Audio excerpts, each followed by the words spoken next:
Di dalam bangunan-bangunan luas yang terletak di pinggiran kota, ratusan hingga ribuan pekerja menghabiskan waktu mereka dalam rutinitas yang menyerupai mesin.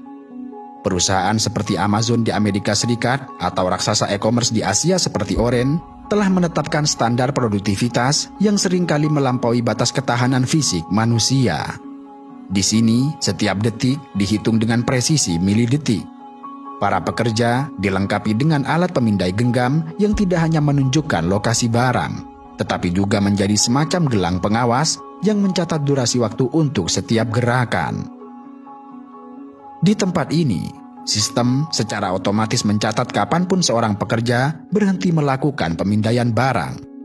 Jika durasi berhenti ini dianggap terlalu lama, bahkan jika itu karena harus berjalan ke toilet yang jauh atau karena ada kendala teknis pada mesin, sistem akan memberikan peringatan atau sanksi disiplin.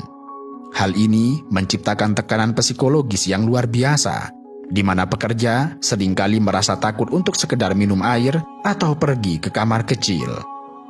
Dalam lingkungan yang begitu terkendali, tubuh manusia tidak lagi dianggap sebagai organisme biologis yang butuh istirahat, tetapi lebih sebagai ekstensi dari mesin logistik yang harus beroperasi tanpa henti. Fakta kondisi kerja gudang global dan Asia menunjukkan bahwa 41% pekerja melaporkan cedera, di mana 50% diantaranya setelah bekerja selama 3 tahun. Rata-rata dari mereka memiliki jarak tempuh berjalan per shift 12 hingga 32 km di atas lantai beton keras.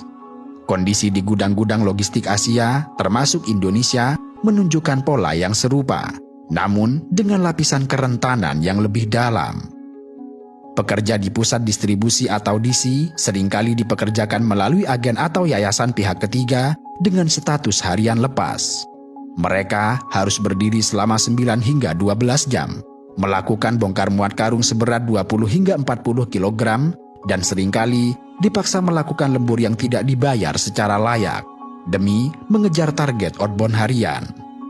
Narasi yang berkembang di kalangan pekerja adalah bahwa mereka bekerja seperti kuda di bawah pengawasan mandor yang juga berada dalam tekanan target dari sistem pusat.